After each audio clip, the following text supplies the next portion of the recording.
Welcome to my channel शिक्षा संकल्प 05। जो लोग हमारे चैनल पर नए हैं, चैनल को सब्सक्राइब करें, वीडियो को लाइक, शेयर और कमेंट करें। आज हम 6 क्लास की एनसीईआरटी का अध्ययन करेंगे जो इतिहास से संबंधित है। आज हम अध्याय 8 का अध्ययन करेंगे। अध्याय का नाम शहर, गांव और व्यापार। अब हम अध्याय का शुभारंभ करते हैं। लोहार की दुकान पर प्रभाकर लोहारों को काम करते देख रहा था। एक छोटी सी बेंच पर कुल्हाड़ी और हंसिया जैसे कुछ औजार बेचने के लिए रखे थे। दूसरी ओर भट्टी जल रही थी।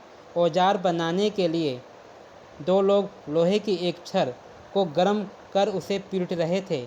प्रभाकर को ये सब बड़ा मज़ेदार लग रहा था। लोहे के औजार और खेती। लोहे का प्रयोग आज एक आम बात है। लोहे की चीज़ें हमारी रोज़मर्रा की ज़िंदगी का हिस्सा बन गई है। इस उपमहाद्वीप में लोहे का प्रयोग लगभग 3000 साल पहले शुरू हुआ। महापाषाण कब्रों में लोहे के औजार और हथियार बड़ी संख्या में मिले हैं। इनके बारे में तुम अध्याय 4 में पढ़ चुके हो। करीब 2500 वर्ष पहले लोहे के औजारों के बढ़ते उपयोग का प्रमाण मिलता है। इनमें जंगलों को साफ करने के लिए कुल्हाड़ियाँ और जुताई के लिए हलों के फाल शामिल हैं। अध्याय 5 में तुमने पढ़ा था कि लोहे के फाल के इस्तेमाल से कृषि उत्पादन बढ़ा है। कृषि उत्पादन बढ़ाने के लिए उठाए गए अन्य कदम सिंचाई, समृद्ध गांवों के विकास, राज्यों तथा उनके राज्यों का बने रहना मुश्किल था। जिस तरह कृषि के विकास में नए औजार तथा रोपाई महत्वपूर्ण कदम थे, उसी तरह सिंचाई भी काफ़ी उपयोगी साबित हुई। इस समय सिंचाई के लिए नहरें, कुएं, तालाब तथा कृत्रिम जलाशय बनाए गए। अब हम इन चित्रों का जरा अध्ययन कर लेते हैं। ये चित्र हैं, देखते हैं क्या है। औजार की सूची में इन चित्रों के नाम चुनो।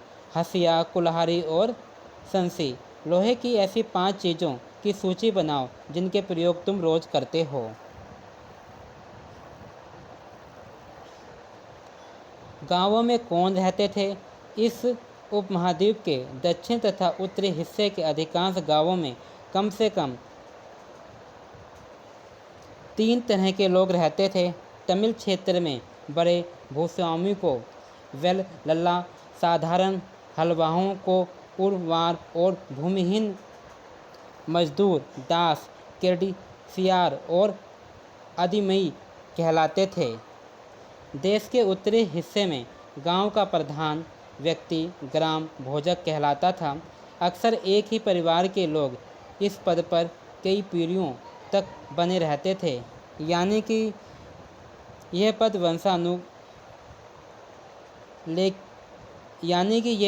पद अनुवांशिक था। ग्राम भोजन के पद पर आमतौर पर गांव का सबसे बड़ा भूस्वामी होता था।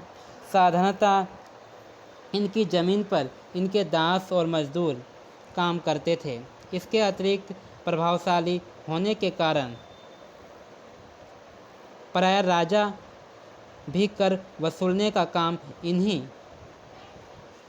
इन्हीं सौंप देते थे।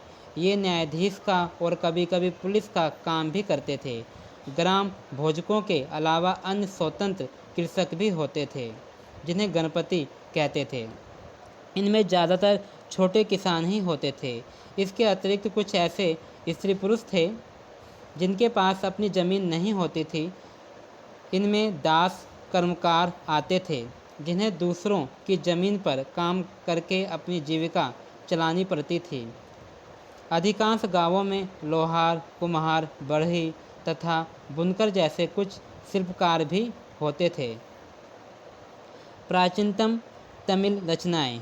तमिल की प्राचीनतम रचनाओं में संगम साहित्य कहते हैं। इनकी रचना करीब 2300 साल पहले की गई। इन्हें संगम इसलिए कहा जाता है क्योंकि मदुरै के कवियों के सम्मेलनों में इनका संकलन किया जाता था।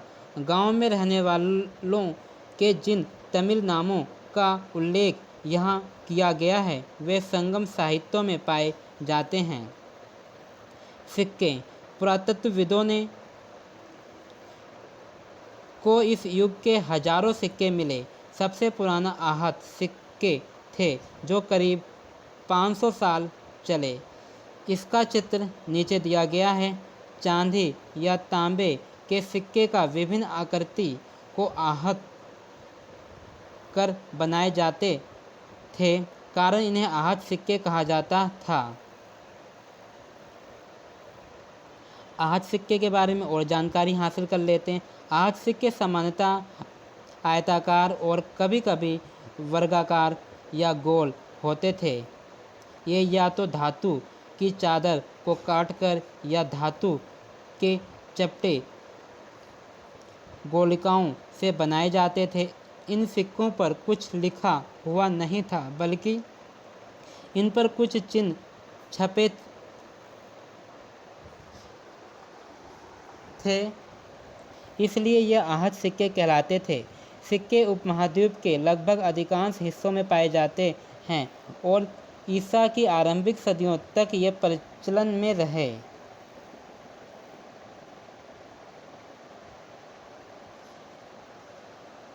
विनिमय के अन्य साधन।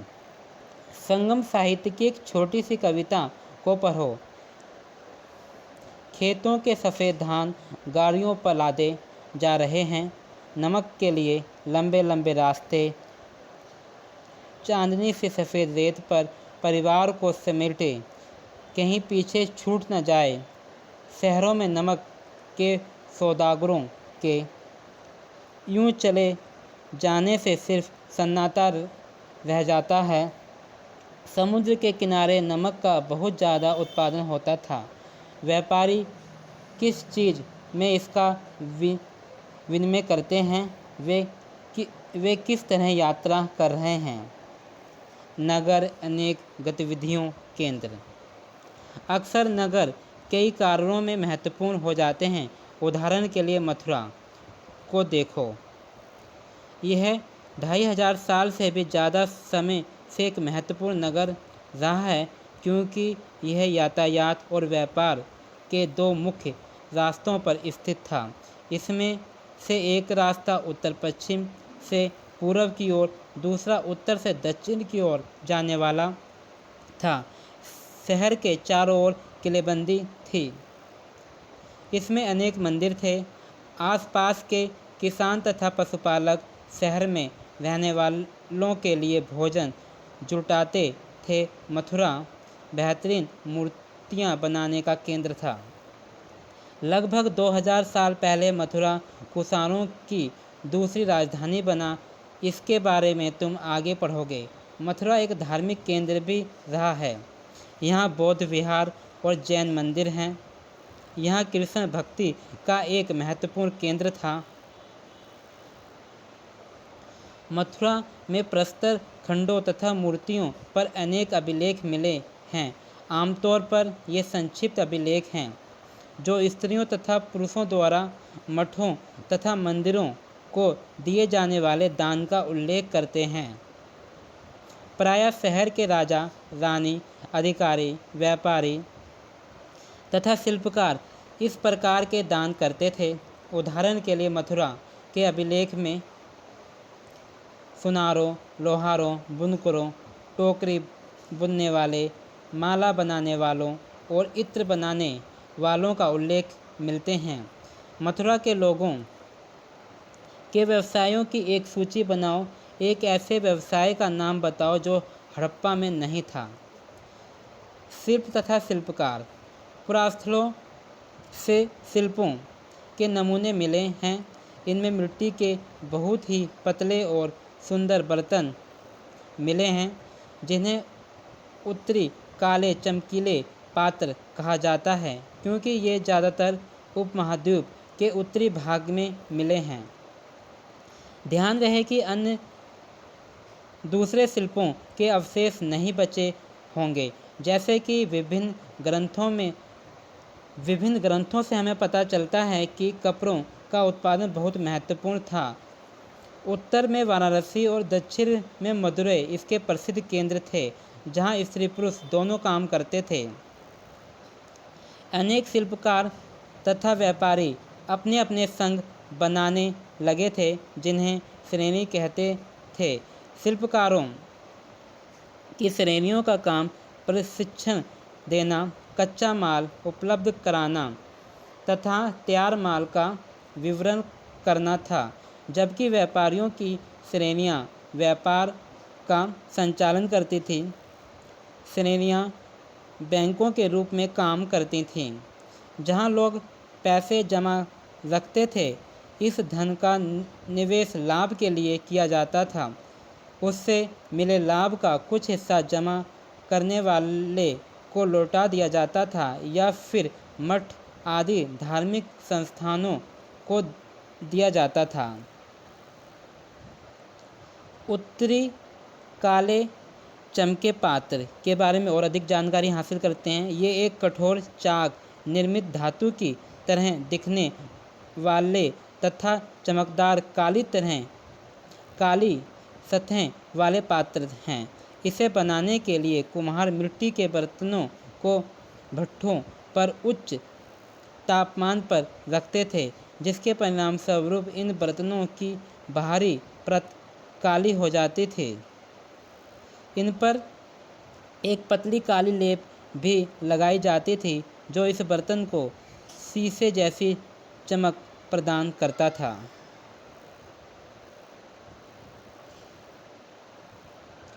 सूत कातने और बुनने के लिए नियम। ये नियम अर्थशास्त्र के हैं। अध्याय 7 में अर्थशास्त्र का उल्लेख किया गया है। इसमें वर्णन किया गया है कि किस प्रकार एक विशेष पदाधिकारी की देखरेख में कारखानों में सूत की कताई और बुनाई की जाती थी।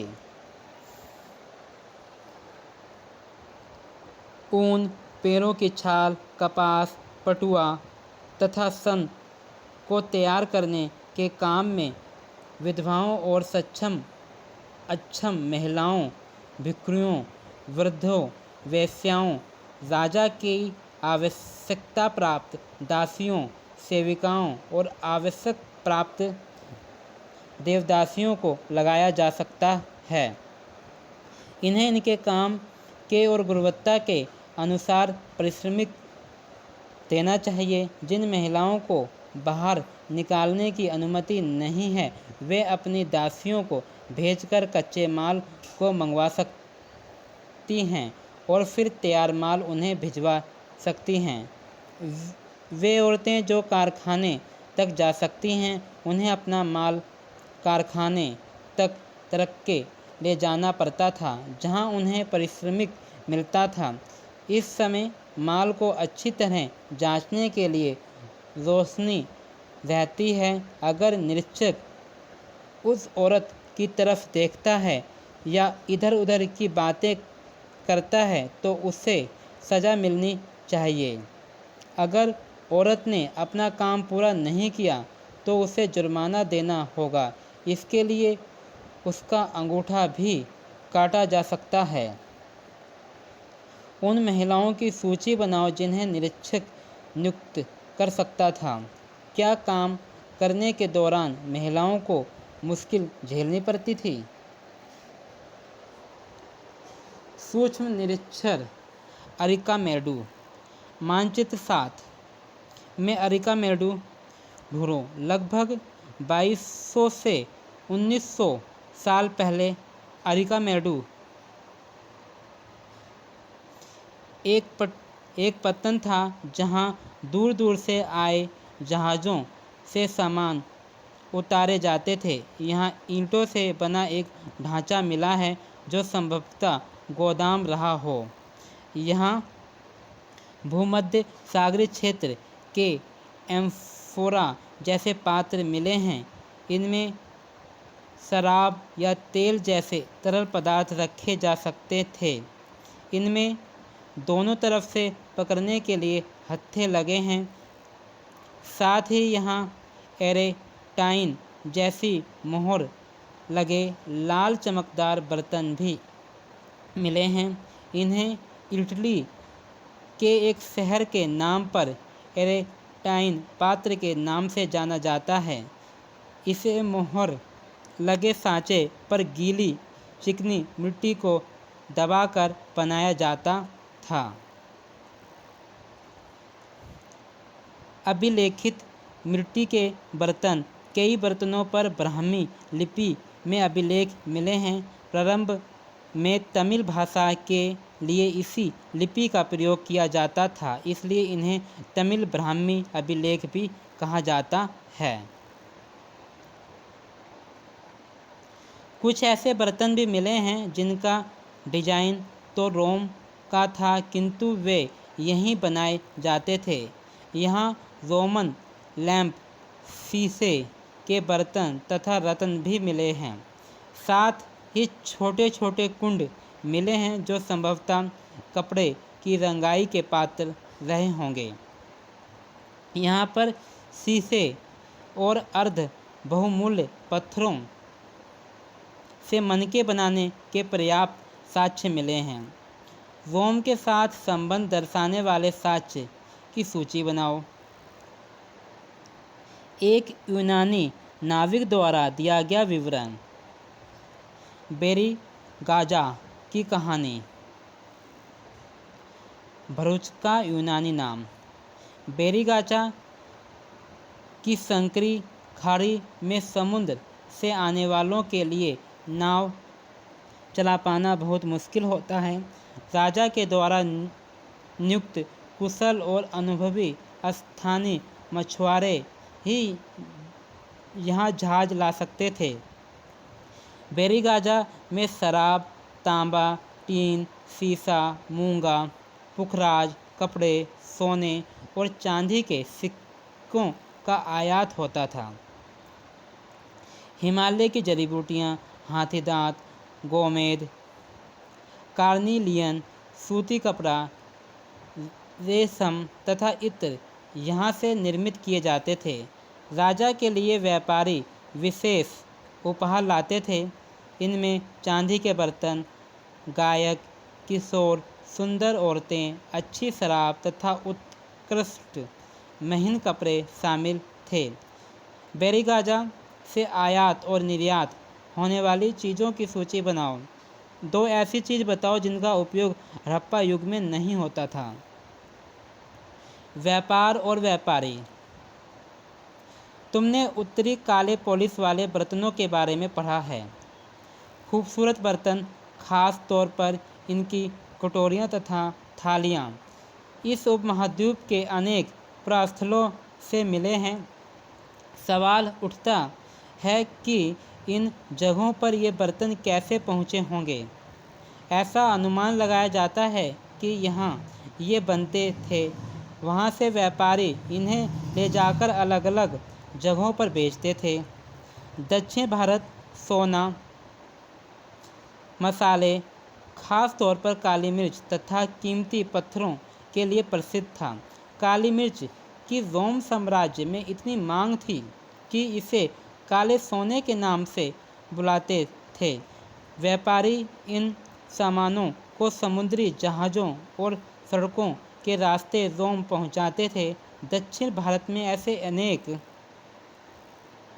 रोम सोने के सिक्के मिले हैं। इसमें यह अंदाज़ा लगाया जाता है कि उन दिनों रोम के साथ बहुत अच्छा व्यापार चल रहा था। क्या तुम बता सकती हो कि ये सिक्के भारत कैसे और क्यों पहुँचे होंगे? व्यापार से जुड़ी एक कविता। व्यापार के प्रमाण हमें संगम कविता में भी मिलते हैं। नीचे लिखी कविता में पूर्वी समुद्र तट पर स्थित कुहार पत्तन पर लाए जाने वाले माल का वर्णन मिलता है। समुद्री जहाज़ों पर लाए गए तेज तरार घोड़े, गाड़ियों पर काली मिर्च की गठरियाँ, हिमालय से मिले रत्न और सोना, दक्षिण और पहाड़ियों से चंदन की लकड़ियाँ, दक्षिण सागर के मोती और पूर्वी सागर के मूंगे, गंगा और कावेरी की फसलें, श्रीलंका से आए खाद्यान्न, म्यांमार के बने मिट्टी के बर्तन और दुर्लभ कीमती आयात। कविता में उल्लिखित चीज़ों की एक सूची बनाओ। क्या तुम बता सकते हो कि इन चीज़ों का उपयोग किस लिए किया जाता होगा? व्यापारियों ने कई समुद्री रास्ते खोज निकाले।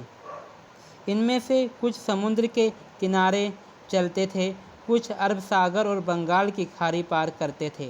नाविक मानसूनी हवा का फ़ायदा उठाकर अपनी यात्रा जल्दी पूरी कर लेते थे। वे अफ्रीका या अरब के पूर्वी तट से इस उपमहाद्वीप के पश्चिमी तट पर पहुंचना चाहते थे, जो दक्षिण पश्चिम मानसून के साथ चलना पसंद करते थे। इन लंबी यात्राओं के लिए मजबूत जहाज़ों का निर्माण किया जाता था। समुद्र तटों से लगे राज्य इस उपमहाद्वीप के दक्षिण भाग में बड़ा तटीय प्रदेश है। इनमें बहुत से पहाड़, पठार और नदी के मैदान हैं। नदियों के मैदानी इलाकों में कावेरी का मैदान सबसे उपजाऊ है। मैदानी इलाकों तथा तटीय इलाकों के सरदारों और राजाओं के पास धीरे धीरे काफ़ी संपत्ति और शक्ति हो गई। संगम कविता में मुविंदार की चर्चा मिलती है। यह एक तमिल शब्द है जिसका अर्थ तीन मुखिया है।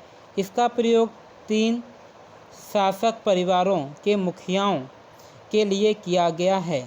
ये थे चोल, चेर और तथा पांडे, और करीब 2300 साल पहले दक्षिण भारत में काफ़ी शक्तिशाली माने जाते थे। इन तीन मुखियाओं के अपने दो दो सत्ता केंद्र थे। इनमें से एक तटीय हिस्से में और दूसरा अंदरूनी हिस्से में था।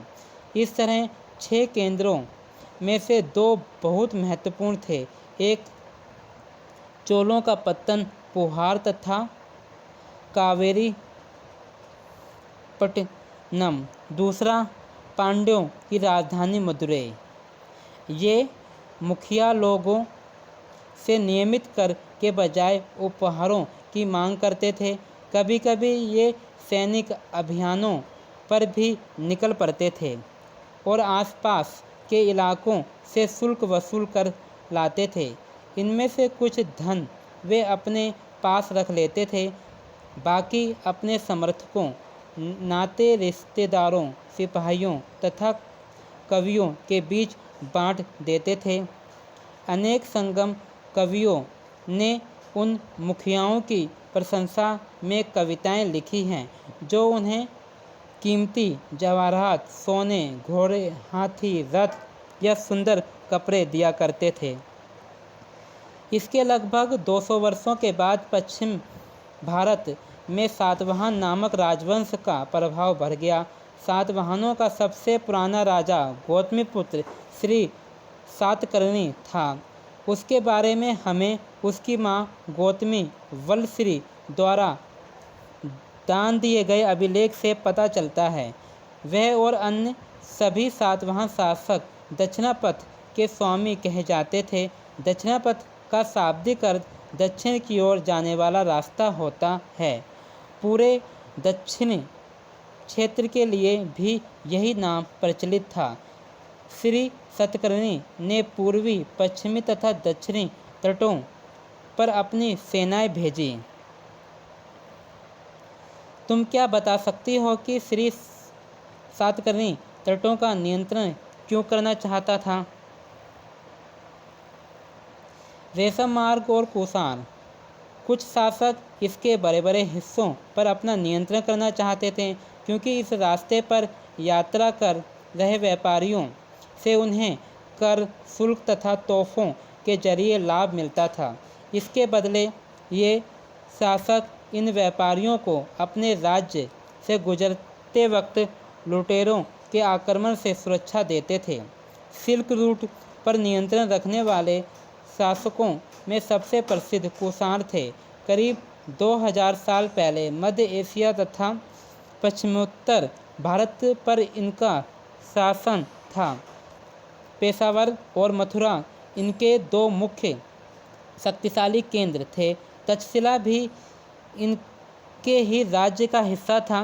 इनके शासनकाल में ही सिल्क रूट की एक शाखा मध्य एशिया से होकर सिंधु नदी के मुहाने के पत्तनों तक जाती थी।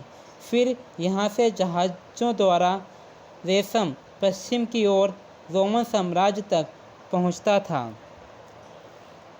कल्पना करो तुम्हारे पास कोई पांडुलिपि है जिसे एक चीनी तीर्थयात्री अपने साथ ले जाना चाहता है। उसके साथ अपनी बातचीत का वर्णन करो। ये कुछ खाली स्थान हैं, कुछ महत्वपूर्ण शब्द हैं।